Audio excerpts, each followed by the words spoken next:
Boa noite a todos. Que bom estarmos reunidos novamente, não é? O assunto de hoje, na continuação do estudo do Evangelho, capítulo 5, Bem-aventurados aflitos. Felizes os aflitos, que estão procurando corrigir onde erraram. Bem-aventurados os aflitos, que estão construindo onde destruíram, que estão trazendo a verdade aonde espalharam a mentira, que estão trazendo perdão aonde trouxeram ofensas. Felizes esses aflitos. Está no Evangelho aqui, e nós vamos ver agora a melancolia e esses outros itens que está aqui, que eu achei melhor por aqui do lado, ó. A melancolia, provas voluntárias, o verdadeiro cilício, deve-se pôr fim às provas do próximo, é permitido abreviar a vida de um doente que sofre sem esperança de cura, sacrifício da própria vida e o proveito do sofrimento. O som está muito alto. Tá bom? Então vamos começar pela melancolia, tristeza, né? Essa tristeza que muitas vezes a gente não sabe de onde vem. Muitas vezes nós temos uma tristeza que não tem uma origem imediata. Sabe de onde vem? Sabeis por que uma certa tristeza se apodera às vezes de vossos corações e vos faz achar a vida tão amarga? Saudades do plano espiritual, saudades de Jesus, saudades do convívio com nosso Pai amoroso, Deus. É o vosso espírito que anseia pela liberdade e felicidade no corpo, mas que o corpo lhe serve de prisão. Nós somos cativos encarnados. Estamos cativos no corpo físico. E muitas vezes nós visitamos à noite e somos visitados por seres entes queridos, familiares, amigos. E isso nos deixa uma saudade no dia seguinte. Principalmente se a gente foi até lá, onde eles estão, em lugares melhores, felizes. E quando a gente acorda, não sabe explicar por que tem essa tristeza, essa melancolia. Resista com energia a essas impressões de tristezas que enfraquecem a nossa boa vontade. Enfraquece não só a vontade, enfraquece a nossa boa vontade. Vamos resistir a isso, porque nós sabemos que é curto esse período de reencarnação, para quem tem a eternidade toda pela frente. E a nossa felicidade está reservada. É nossa. Espere pacientemente o anjo da libertação. Espere com calma a desencarnação no tempo correto, para que a gente parta com a consciência tranquila, leve, com o dever cumprido. Então nós temos que nos esforçar muito para buscar a alegria de viver, porque muitos dependem de nós, familiares, amigos, colegas de trabalho, depende do nosso sorriso, depende da nossa alegria, para que eles também se encorajem e busquem a alegria de viver. Essa imagem é numa praia, ó. Uma imagem triste, né? Lembrai-vos de que tendes uma missão a cumprir. Todos nós temos uma missão a cumprir, ainda que seja uma missão simples, de cuidar de uma pessoa só, Nós temos missão, sim, a cumprir. Nós temos missão, compromisso com os familiares, compromisso com os amigos, compromissos com colegas, compromisso com a coletividade da qual nós estamos inseridos. Então nós temos que estar, sim, buscando sempre a alegria de viver. E muitas vezes, essa alegria é a alegria do próximo, que ele está aguardando isso de nós. Nós temos, sim, não só esse direito, esse dever, mas uma obrigação de fazer isso. Por isso aqui ele nos encoraja. Enfrentai corajosamente essas tristezas, essas melancolias, com a alegria de viver. Se nós deixarmos essas alegrias, se nós não nos esforçarmos para sermos alegres, se nós deixarmos a melancolia tomar conta, é muito comum que a gente entre num quadro depressivo. Então é muito mais fácil evitar a entrada no quadro depressivo do que depois sair do quadro depressivo. Buscar alegria nas pequenas coisas. Por exemplo, Jerônimo Mendonça, o gigante deitado, não movia nenhum dos braços, nenhuma das pernas, era tetraplégico. Traziam ele numa cama e ele fazia palestras de motivação, de encorajamento, de alegria de viver. Percebe? Se está ruim para a gente, muito pior estava para Jerônimo Mendonça. Uma vez uma senhora se aproximou de Jerônimo e disse: qual é o seu sonho? O que você gostaria de fazer agora? Ele disse: eu gostaria de poder virar de lado. Ele ficava sempre deitado, com o peito para cima, com dores enormes. Então veja que muitas pessoas nos dão exemplo de alegria de viver. E inclusive, gente, buscar a alegria de servir. Alegria de servir. A hora que a gente experimentar dessa alegria de servir ao próximo, nós vamos fazer a caridade com muito mais facilidade. A alegria de servir. Porque no começo a gente faz a caridade, principalmente os espíritas, que já sabem que fazendo a caridade serão felizes. Os espíritas iniciam fazendo a caridade para ser feliz. É lógico, é natural, é muito bem-vindo. Mas, ao passar do tempo, ao exercício da caridade, nós vamos encontrar a alegria de servir. Sim, a alegria de levar uma palavra amiga, a alegria de ir lá cumprimentar, de conversar, por exemplo, no asilo com as pessoas, ir lá no hospital, se oferecer para fazer um passe, se a pessoa aceita, orar junto com eles, não importa a religião. Então, nós vamos sim, à medida do tempo, ao passar do exercício, nós vamos conseguir encontrar a alegria de servir. Então, os espíritos superiores nos dizem que no início nós fazemos a caridade para termos benefício. Sim, é natural, é assim mesmo, é o início. Mas depois nós teremos a alegria de ser útil, a alegria de servir ao próximo, sem esperar nada de recompensa. Tudo bem até aí? Vamos passar para o próximo assunto, provas voluntárias. Provas voluntárias são provas que a gente busca. Voluntário, buscou porque quis. O verdadeiro silício. Silício no sentido de sacrifício.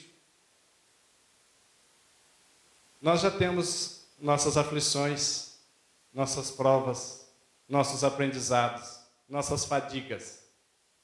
Será que precisa buscar provas e sacrifícios extras?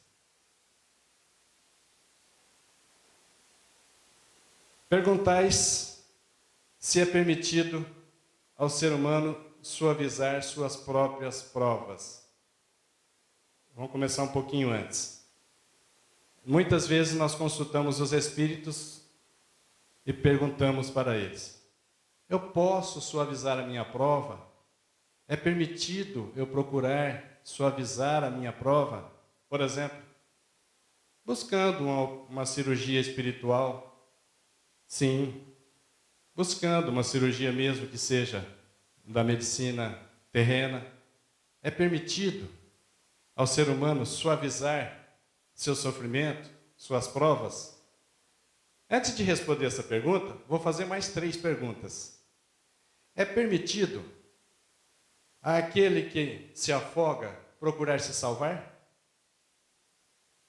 É permitido àquele que tem um espinho cravado, por exemplo, no pé ou na mão, retirar o espinho? Sim. É permitido àquele que está doente chamar um médico? Sim. Então é permitido, sim, que nós suavizemos, amenizemos as nossas provas. Percebe? Como? Se precisa fazer uma cirurgia, faça no meio material. Se precisa fazer uma cirurgia espiritual, é aquela que não corta nada, mas que as pessoas são beneficiadas, faça. Percebe? Mas não fazer isso aqui, ó. Aqui é uma pulseira colocada no braço. Está percebendo que ela é cheia de pontas para ferir o corpo? Muitos buscam o silício. Muitos buscam esses sacrifícios voluntários, achando que, judiando do corpo, vão melhorar. Percebe? Isso não melhora.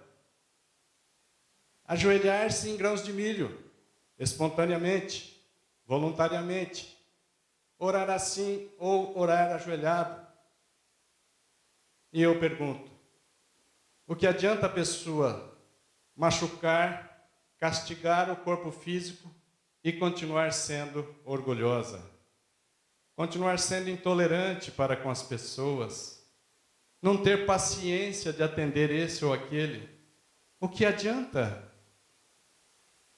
sacrificar, judiar do corpo físico? Não, não. O corpo físico tem que estar bem cuidado. É nossa ferramenta de trabalho. Estamos reencarnados. Precisamos do corpo físico são, sadio, limpo, higienizado, perfumado até, para que a gente possa realizar as nossas tarefas. É isso. As provas têm por objetivo o aprendizado. Nós todos estamos no mundo de e provas. É aprendizado nosso. Exercitar a inteligência, exercitar a paciência, exercitar a resignação, que é aquela aceitação de coração, sabe? Então veja, muitas vezes nós oramos: ó Senhor, me dê paciência. Ó meu Pai do céu, me dê tolerância. Já fizeram uma oração assim? Me dê tolerância para que eu consiga conviver com esse ou com aquele parente ou amigo ou colega. A gente pede a Deus, me dá tolerância. E Deus nos dá um vizinho difícil. Nos aproxima um colega difícil. Nos aproxima um amigo difícil.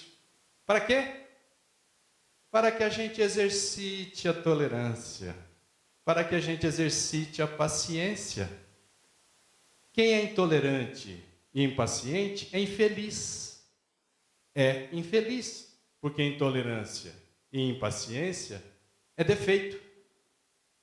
À medida que nós deixamos os defeitos e buscamos virtudes, somos mais felizes. Ora, se eu peço a Deus para que me dê tolerância, para que me dê paciência, estou pegando só esses 2, mas vale para várias coisas. Eu peço a Deus que Ele me dê essa tolerância, que Ele me dê essa paciência. E aí depois as pessoas se aproximam de mim, que Deus enviou para mim exercitar a tolerância, para mim exercitar a paciência. E o que eu faço? Deus que me perdoe, tira essa pessoa perto de mim. Se eu pudesse, ia viver tão longe. E o exercício de ser paciente, de ser tolerante, para sermos felizes. É benefício próprio. Como que nós seremos pacientes se nós tiramos o material didático, tiramos o exercício que chega para cada um de nós? Percebe? Esse é um exercício que nós temos que encarar de frente, ser tolerante, engolir aquelas palavras que sejam desagradáveis, o sorriso desdenhoso, colocando-nos abaixo. Isso é mais difícil do que revidar, do que dizer palavras feias, do que partir para a luta física. Então tem pessoas que fazem provas voluntárias, que buscam sacrifícios espontâneos, como esse aqui, ó, coloca um anel cheio de pontas, e esse anel se fecha aqui, tá vendo as duas pontas? E ele vai fechando para doer mais. Será que doendo mais esse anel, essa pessoa vai ser mais misericordiosa? Será que ela vai realizar a caridade? Será que ela vai ter paciência e tolerância? Evite, ou melhor, existe, essa é uma pergunta, tá?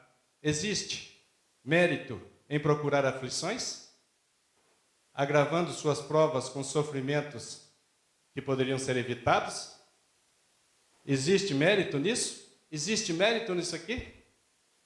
Vou voltar à pergunta, para não ficar dúvida. Existe mérito em procurar aflições, agravando suas provas com sofrimentos voluntários? Não. Não, quando visa apenas favorecer a si mesmo. A pessoa está fazendo um exercício de sofrimento, de sacrifício, só para ela. Como que para mostrar que ela é mais corajosa. Como que para mostrar que ela é mais resistente à dor. Mas eu volto à pergunta. Existe mérito em procurar aflições, agravando suas provas com sofrimentos voluntários? Existe? Sim. Existe mérito. Há um grande mérito quando os sofrimentos e as privações têm como objetivo o bem do próximo. Por exemplo,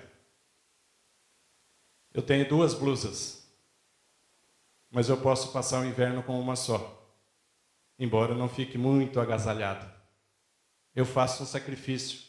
Eu dou uma blusa para aquele que está com frio. Existe mérito nesse sacrifício.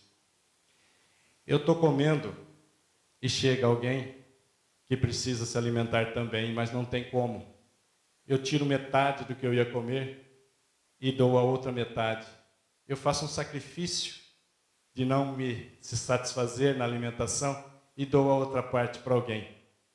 Eu me sacrifico, mas esse sacrifício tem mérito. Eu não tenho tempo, como nós todos não temos, mas se a gente tira um tempo para conversar com alguém necessitado, para ir num asilo conversar com os velhinhos, que nem os parentes vão lá vê-los, eu tiro 1 hora, 2 horas, por exemplo, sacrifiquei meu tempo? Ou não? Sacrifiquei meu tempo, que eu já tinha pouco. Tem mérito nesse sacrifício do tempo? Tem muito mérito. Percebe? Você tem os filhos com muitos bordados na sua roupinha. Diminuindo o bordado, vai continuar agasalhado os filhos, mas você consegue distribuir roupinhas para outras crianças necessitadas. Esse sacrifício que a gente impõe à família tem mérito? Tem mérito. Então essa resposta é dupla, depende. Se é para ser egoísmo vaidoso, não tem mérito. Apertar o dedo, furar o dedo, bater nas costas, como a gente vê em certa época do ano, tem umas religiões que fazem isso, sai batendo nas costas, cortando. Se a pessoa continua orgulhosa, não resolve. Então, se você sacrifica o seu tempo, se você sacrifica o seu alimento, se você sacrifica várias coisas para ajudar o próximo, não tem função. Aqui são materiais usados para fazer o silício, para fazer o sacrifício, machucar-se. Uns aí é de bater nas costas, tá? Isso aqui é pulseira.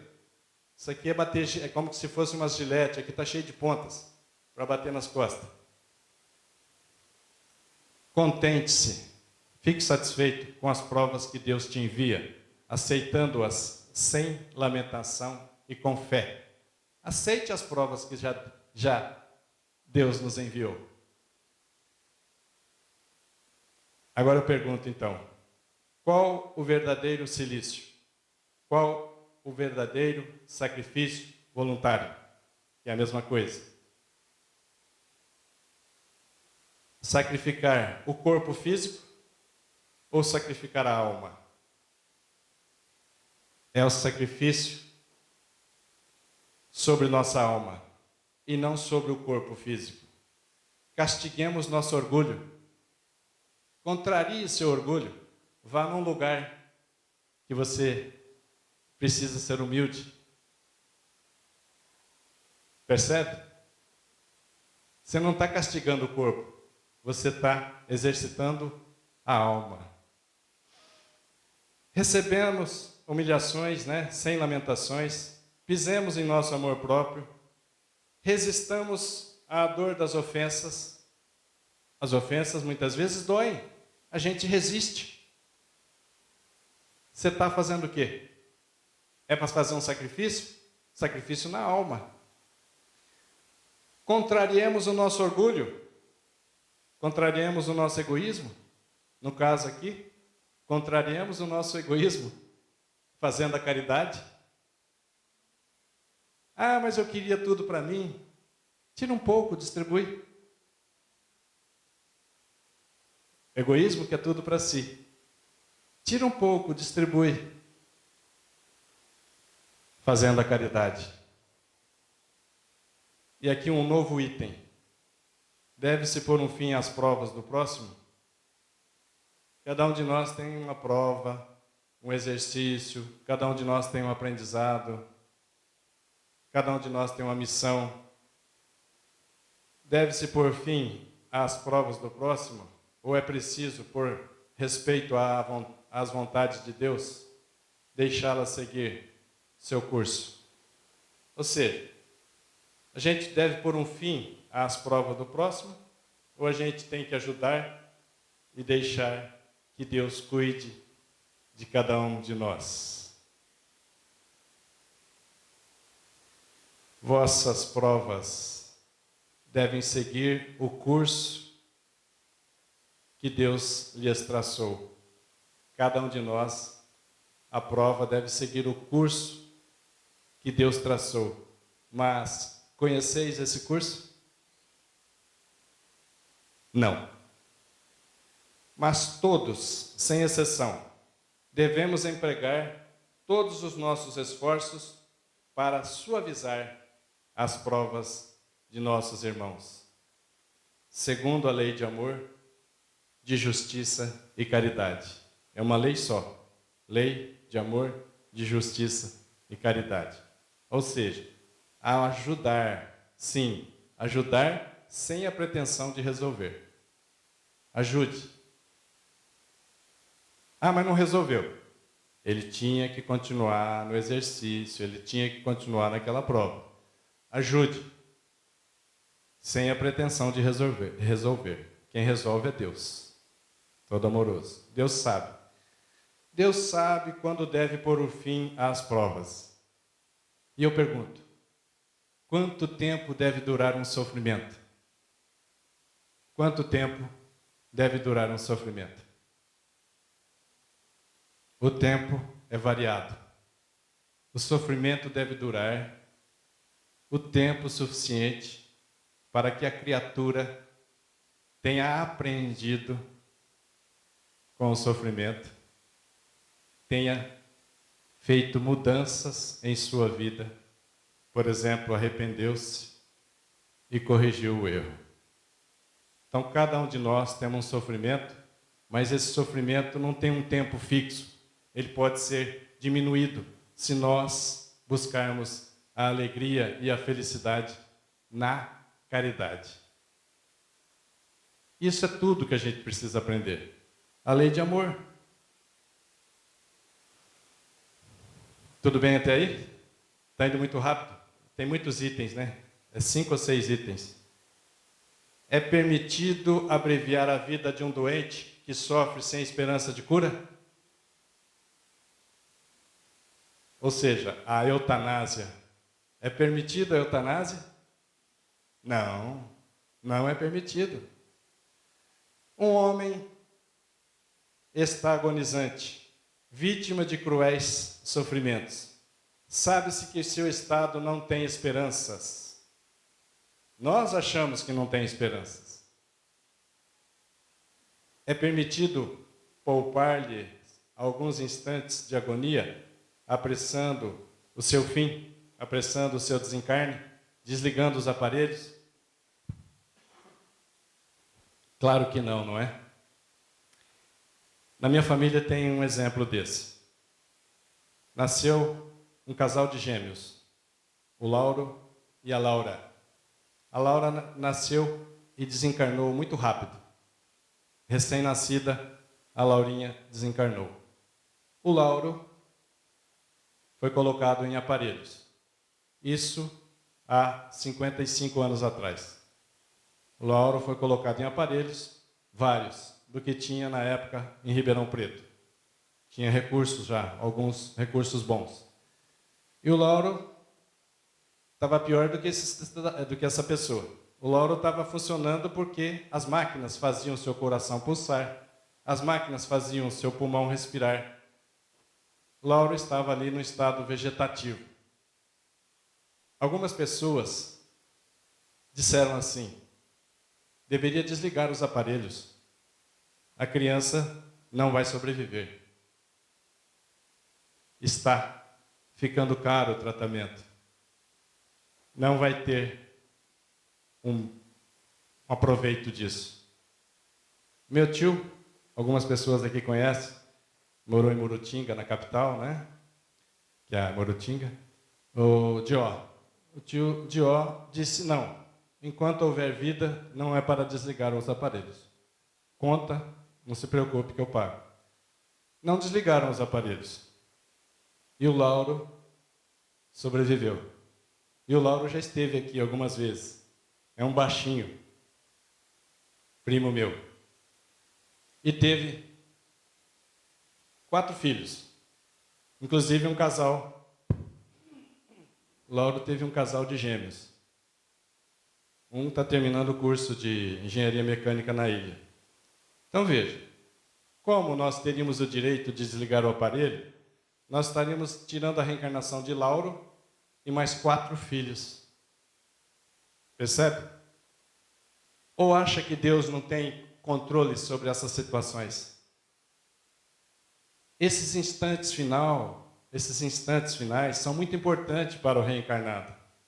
Ele pode estar percebendo a situação grave e arrepender-se, e ter uma nova forma de pensar, ter uma nova mentalização, uma nova vibração. E isso ajuda muito a ele, ainda que seja nos minutos finais. Ajuda muito a ele na recém-desencarnação.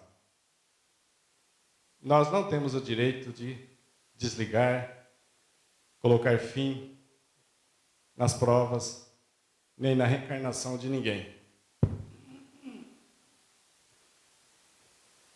Olha aí, ó.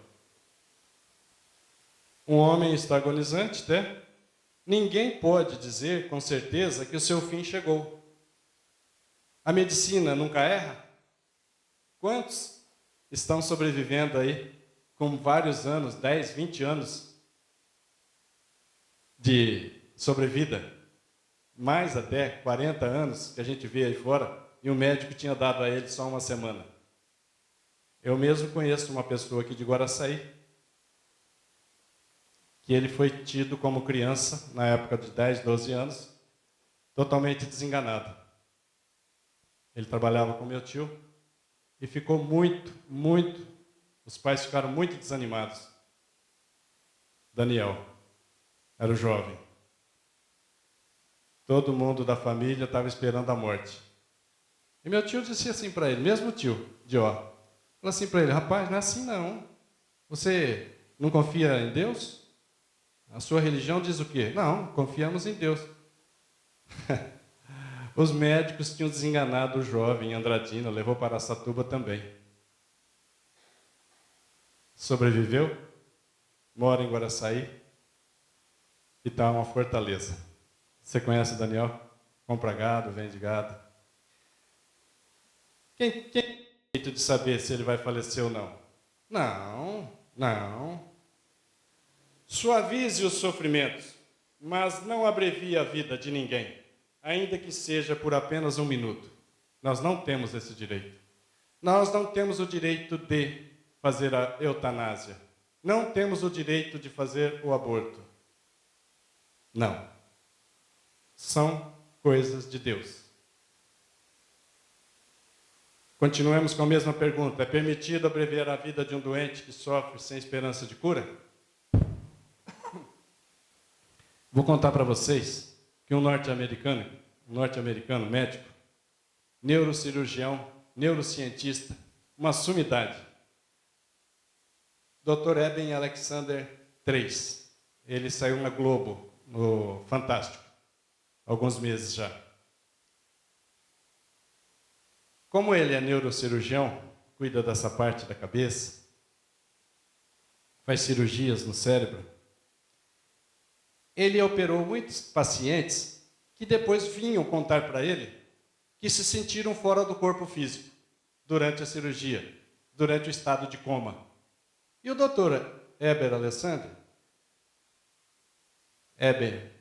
ele falava para os seus pacientes, olha, muito obrigado, falava assim para os pacientes, isso é uma alucinação, isso é uma imaginação sua, você não esteve fora do corpo físico. E arrumava um monte de argumento da ciência para convencer seus pacientes.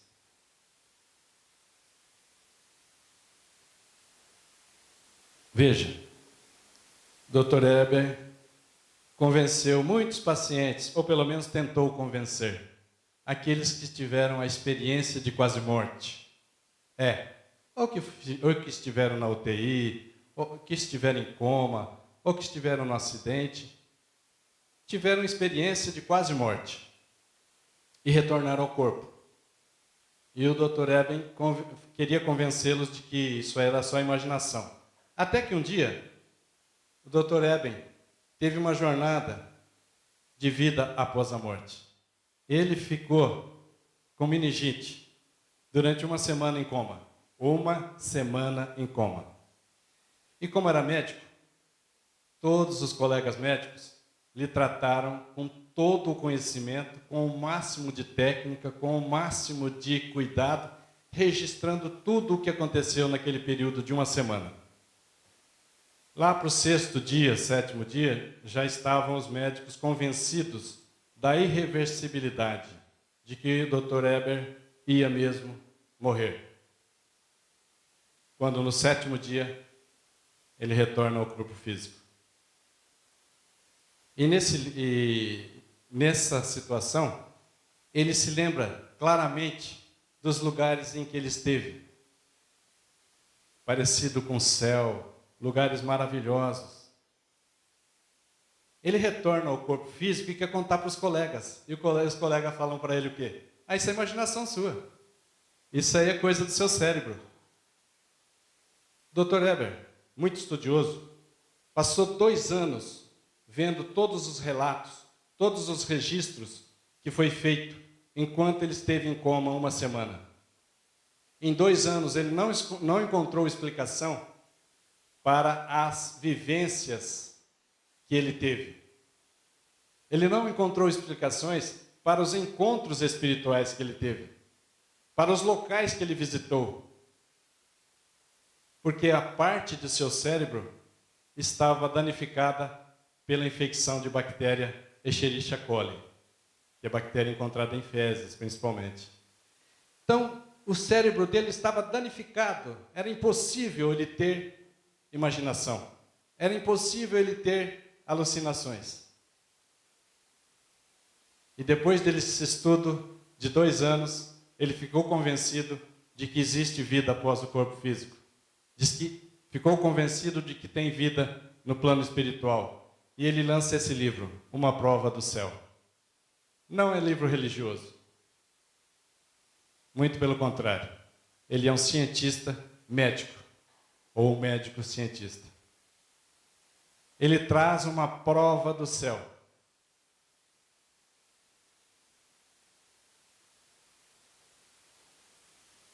E aqui, esse livro foi prefaciado por Raimundo Moody Jr., que escreveu um livro, Vida Após a Vida, também um livro de um norte-americano, um best-seller americano. A experiência de quase morte do Dr. Eben Alexander é a mais impressionante que já ouvi nas mais de 4 décadas de estudo sobre esse fenômeno que Raimundo Moody Jr. estudou. Percebe? Então, aquelas aconselhamentos que já chegaram até nós, que já chegou para a humanidade, desde os profetas, Isaías, Malaquias e Jeremias e etc. Esses aconselhamentos que Jesus trouxe e não nos convenceu ainda. Agora está chegando resultados da ciência, que a gente valoriza muito e respeita muito, para confirmar as mesmas coisas. Então é necessário que a gente comece a levar a sério isso. Comece a pensar e se convencer da continuidade da vida. Se nós não fomos por esses chamados anteriores dos profetas, de Moisés, de Jesus, do Espiritismo, agora está sobrando o convencimento através da religião. Sacrifício da própria vida.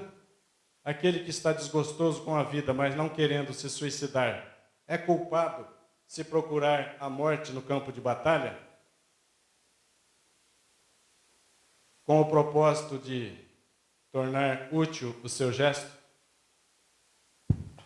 Veja, alguém que está desgostoso, alguém que deixou-se levar pela tristeza, pela melancolia, e agora, como isso se agravou, essa tristeza não poderia ter deixado se agravar, se agravou, agora ele quer buscar suicidar-se.